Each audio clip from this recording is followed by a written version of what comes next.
اسلام آباد، راولپنڈی اور پشاور سمیت ملک کے مختلف شہروں میں زلزلے کے جھٹکے۔ سوات، چترال، ایبٹ آباد، سوابی، مردان، چارسدہ، ہری پور اور گرد و نواح میں زلزلے کے جھٹکے محسوس کیے گئے۔ زلزلہ پیما مرکز کے مطابق شدت 5.2 ریکارڈ کی گئی، گہرائی 190 کلومیٹر، مرکز کوہ ہندو کش ریجن۔ زلزلے کے باعث شہری خوفزدہ ہو کر گھروں اور عمارتوں سے باہر نکل آئے۔ ابتدائی طور پر کسی جانی مالی نقصان کی اطلاع نہیں ملی۔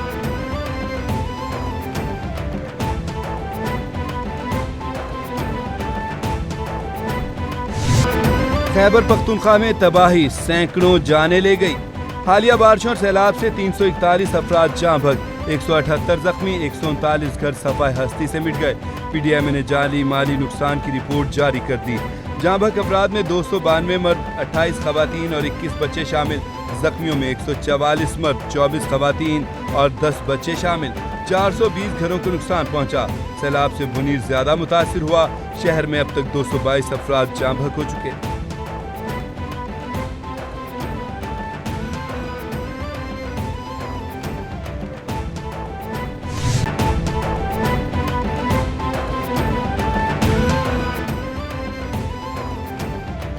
ملک میں مونسون سیزن کے ایک اور طاقتور سپیل کا آغاز۔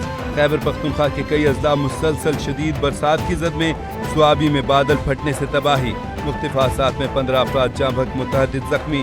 ڈپٹی کمشنر سوابی نے کہا، دالوڑی گاؤں میں کلاؤڈ برسٹ سے کئی گھر ڈوب گئے۔ شہریوں نے گھروں کی چھتوں پر چڑھ کر جان بچائی۔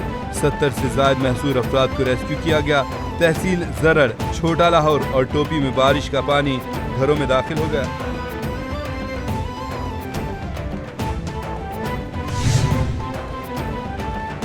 خیبر پختونخوا کے سیلاب سے متاثرہ علاقوں شانگلہ اور بنیر میں پاکستان آرمی کے انجینئرز کور کی امدادی کارروائیاں جاری۔ پیر بابا بائی پاس کو ہر قسم کی ٹریفک کے لیے کھول دیا گیا۔ پیر بابا بازار میں عوام کی سہولت کے لیے ملبہ ہٹانے کا عمل تاحال جاری۔ گاؤں گوکند جانے والی سڑک کو 3 مقامات سے لینڈ سلائیڈنگ ہٹا کر کھول دیا گیا۔ اربن سرچ اینڈ ریسکیو ٹیمیں بھاری مشینری کے ساتھ مل کر بیسونی اور قادر نگر میں مسلسل سرچ آپریشن کر رہی ہیں۔ 5 لاشیں برآمد۔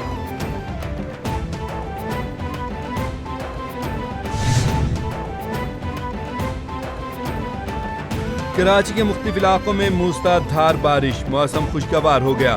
سڑکوں پر پانی جمع، شہریوں کو مشکلات۔ Old city area, Tariq road, P I B colony, Lyari, Gulshan Maymar, Shahrah Faisal, Shah Faisal colony, airport model colony سمیت دیگر علاقوں میں بارش سے گرمی کی شدت میں کمی۔ محکمہ موسمیات کے مطابق آج اور کل بارش میں موسلا دھار ہوگی۔ 23 اگست تک جاری رہنے والے سسٹم کے دوران شہر میں 2 سے 3 سپیل برسیں گے۔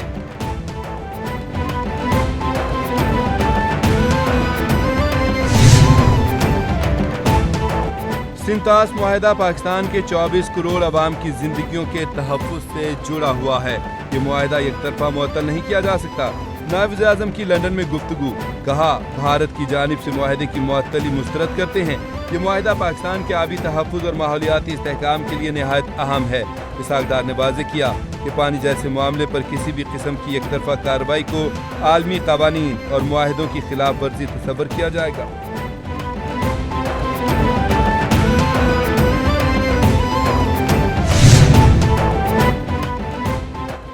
ٹرمپ نے صدر زیلنسکی کو یوکرین کا 20% چھوٹا نقشہ دے دیا۔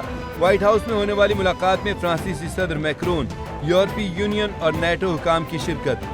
غیر ملکی میڈیا کے مطابق ملاقات میں صدر ڈونلڈ ٹرمپ نے یوکرینی صدر کو ایک نقشہ پیش کیا۔ نقشے میں وہ علاقے دکھائے گئے جو اس وقت یوکرین میں روس کے کنٹرول میں ہیں۔ 4 سالہ جنگ کے آغاز سے اب تک روسی فوجی فورسز نے ملک کے تقریباً 20% حصے پر قبضہ کر لیا ہے۔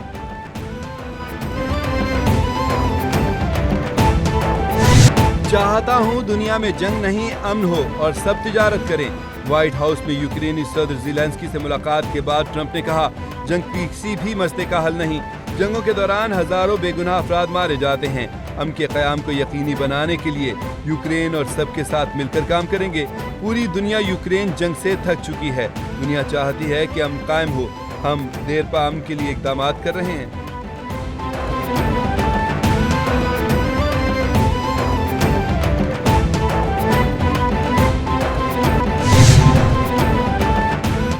وزیر پنجاب کا دورہ جاپان کا دوسرا روز۔ مریم نواز آج ٹوکیو میں مصروف دن گزاریں گی۔ مریم نواز نیشنل سینٹر پاک global health medicine Japan institute of health security کا دورہ کریں گی۔ جاپان میں انٹرنیشنل افیئر کے سینئر وائس منسٹر مارسو یوٹا کی ہیکو سے رسمی ملاقات بھی کریں گی۔ وزالہ کو ہونڈا کے ہیڈ آفس میں تفصیلی بریفنگ دی جائے گی۔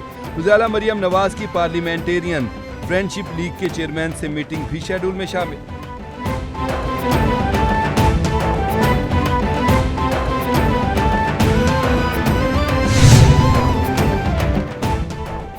سپریم کورٹ میں بانی پی ٹی آئی کی 8 ضمانتوں کی درخواست پر سماعت۔ چیف جسٹس پاکستان کی سربراہی میں 3 رکنی بینچ نے کیس کی سماعت کی۔ 3 رکنی بینچ میں جسٹس میاں گل حسن اورنگزیب اور جسٹس شفیع صدیقی شامل ہیں۔ چیف جسٹس نے کہا کہ وکیل نے کچھ دستاویزات جمع کرائی ہیں جنہیں میں ابھی تک نہیں دیکھ سکا۔ دستاویزات کا جائزہ لینا ضروری ہے۔ کیس کی سماعت کل تک ملتوی کر دیتے ہیں۔ بعد ازاں کیس کی سماعت کل تک ملتوی کر دی گئی۔